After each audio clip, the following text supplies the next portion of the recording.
Thanks for joining us today as we continue on with our mobile home rebuild. We bought this old 1984 mobile home property and it was in rough shape. So we gutted it out and now we have to rebuild it. Today we're going to carry on with that process. So previously, this is where we were working. We're going to be turning to this side of the room and taking a look at this wall over here because we have a lot of problems going on. This is where the bathroom used to be. So we have glued down vinyl flooring, we have sticky tiles, and we have a whole bunch of holes in the floor. Vents and openings and toilet and plumbing. So because of all the problems in this area and some rot along the wall, I think we're just going to start by pulling up at least 3 sheets of plywood here. It's honestly probably going to be easier to just replace the whole sheets than to even think about scraping up that glued down vinyl. With that said, I'm only going to start with 1 sheet. I'm going to do one at a time because we can only remove a small section of the wall at a time without adding extra support for the roof. So let's work in 4-foot sections. We'll start here and see how bad the underside looks and go from there. Somewhere. Where's your marks? Somewhere over Right here. Yeah, so it'll be like here. Mm-hmm. So I'm gonna cut it back to here for now.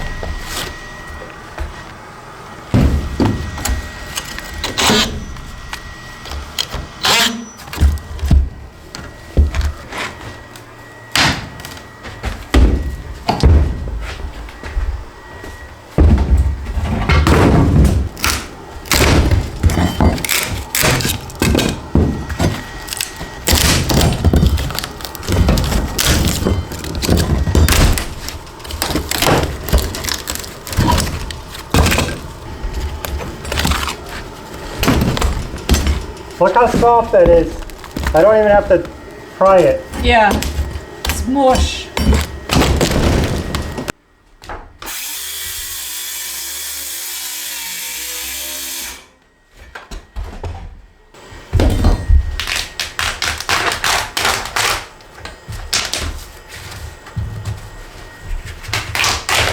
That's peeling up easier than it should have. Yeah.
we are making progress and everything looks pretty good.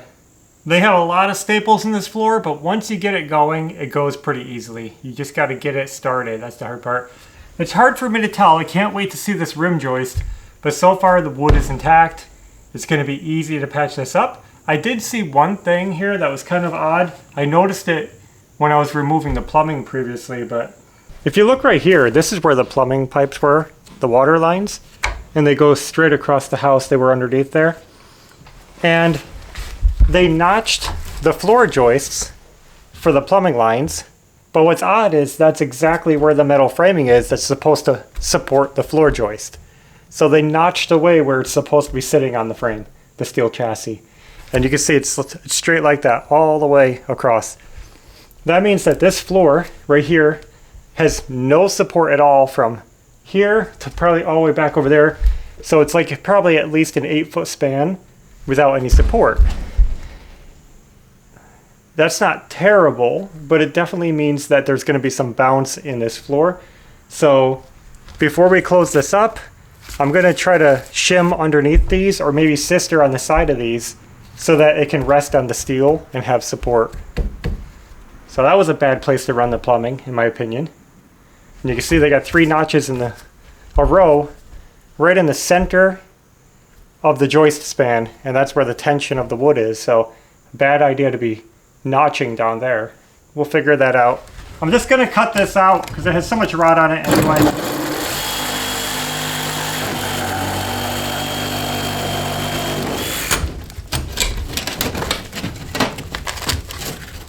That one too.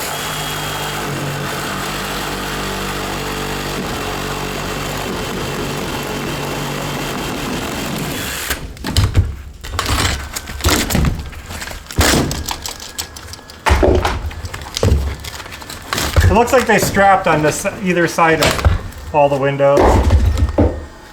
Let's see if this is easier now. Much easier.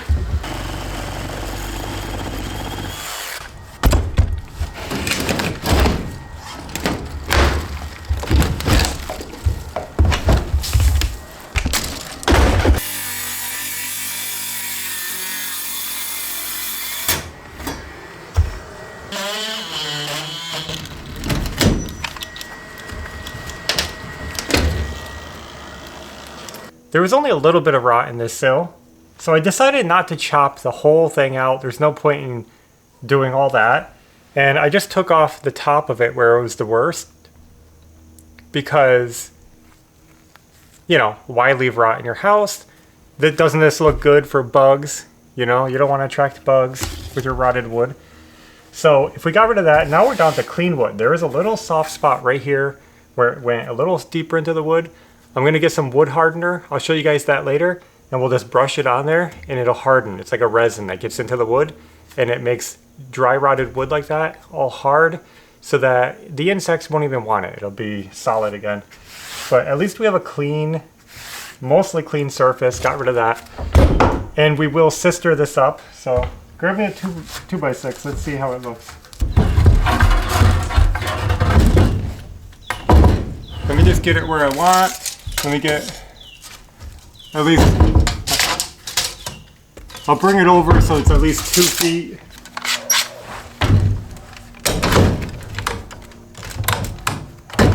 Guess this is the only spot where it's really got the pressure. So.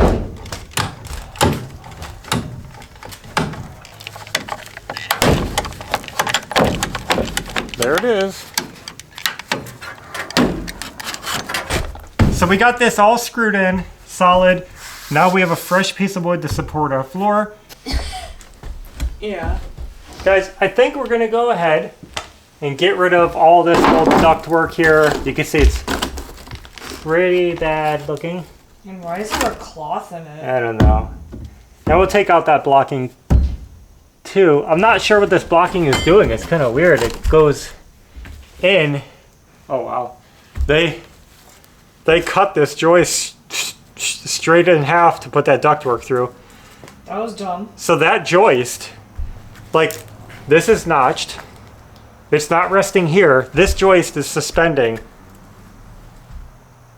all the way back to where those panels start.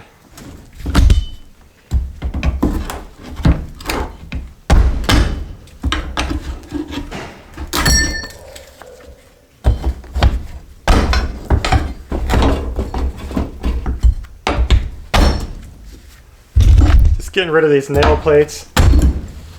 'Cause I don't want them on there.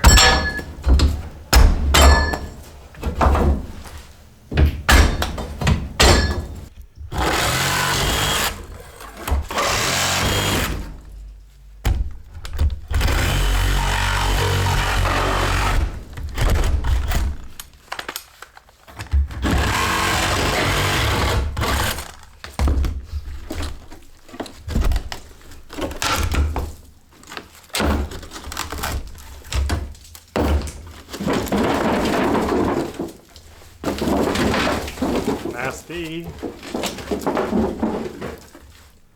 I don't know. Maybe I'll just cut this flush because you can tell they have this plywood nailed to this. So maybe I'll just cut it.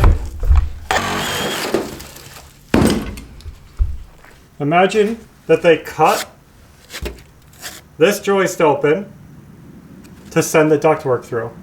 So this joist is cut. It's just hanging. This is just blocking for the plywood. It's nothing.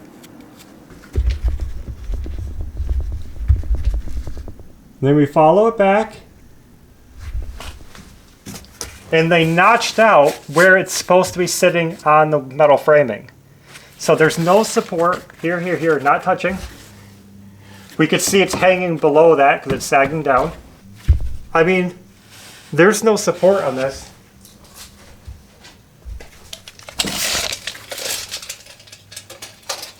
Right there is where it touches the metal. Over 6 feet.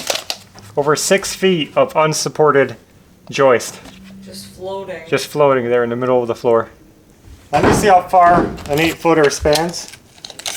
I would like to go at least 2 feet beyond the cut.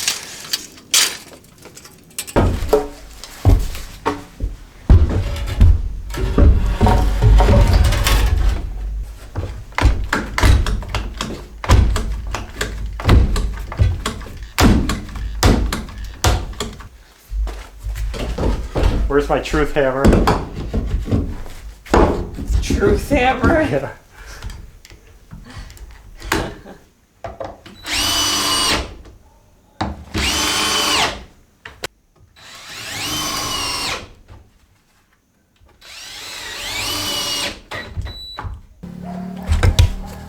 I cut a piece of scrap wood. We're gonna try to get it in here now.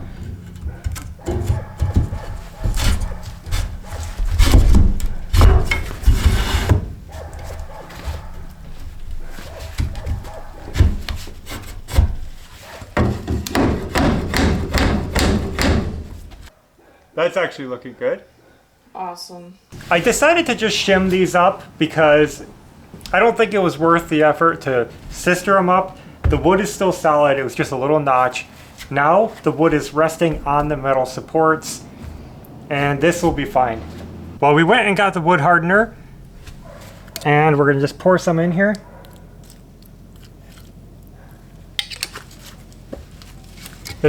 I might not even need to brush it around, I'll just pour it in. Yeah. That's gonna soak into that rotted wood and harden it up like I said. That's as good as it has to be. Now I don't have to fill this in because it's not gonna be a big deal behind the siding like that. We're just gonna leave that, right? Yeah. So now we're just gonna do some blocking.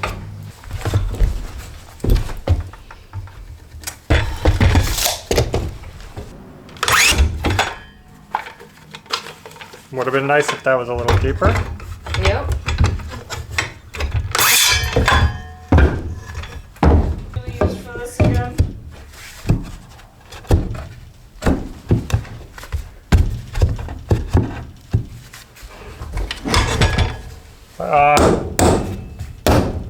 What screws you mean? Yeah. There it is.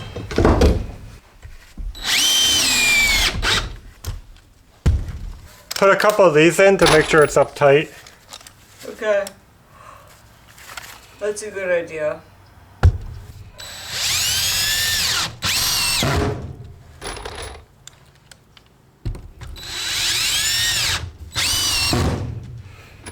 That actually works really good.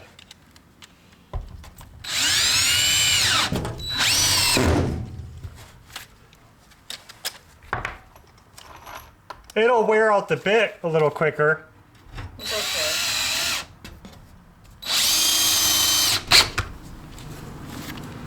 That's good for that one.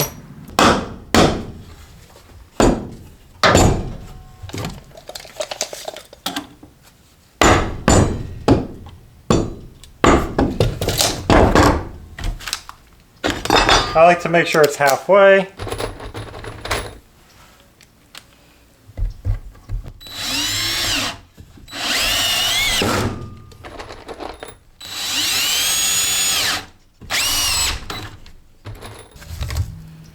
What's this piece over here? Is this probably not long enough, right?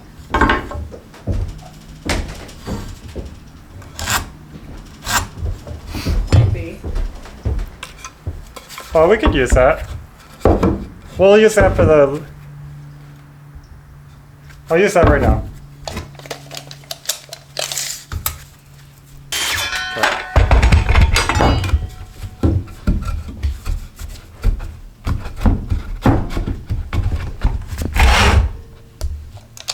I always like to make sure that it's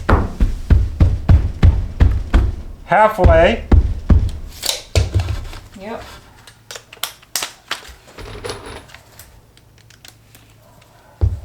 Guys, you might notice that I brought my drywall bit with me today, and this bit has an interchangeable bit holder, so I put my Torx head bit in there, and now I can screw my flooring subfloor screws in without worrying about overdriving them, because this collar stops them flush with the wood.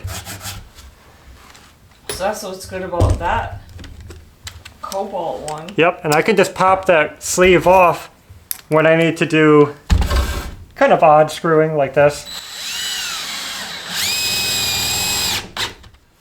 Okay, Perfect. Okay. blocking is done. Let's get it all swept out, and we'll drop the sheet in here.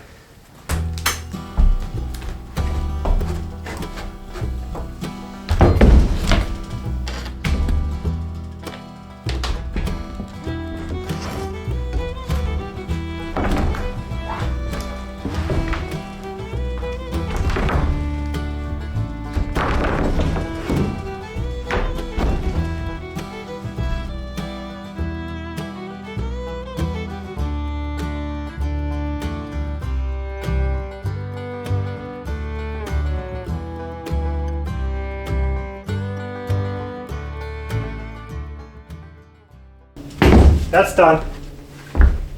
I felt like this was a really productive day and a long day. Even though it doesn't look like we got a lot done, we still really did accomplish a lot today. I'm just happy that we have one more section of floor finished. And just now, before we leave, I went ahead and finished all the blocking on that sheet. So the next time we're here, it's going to be a lot easier because we can just finish pulling up some more floor and lay the next sheet down. Not too many obstacles, a couple of bad notches and some troubled wood, but we fixed that. And we did some good planning while we're here. We do have a new floor plan for this house. Things aren't going to stay exactly the way they were. So we're trying to keep that in mind as we go. And we had to do some fine-tuned planning here, trying to figure out what's going to be going on with this wall.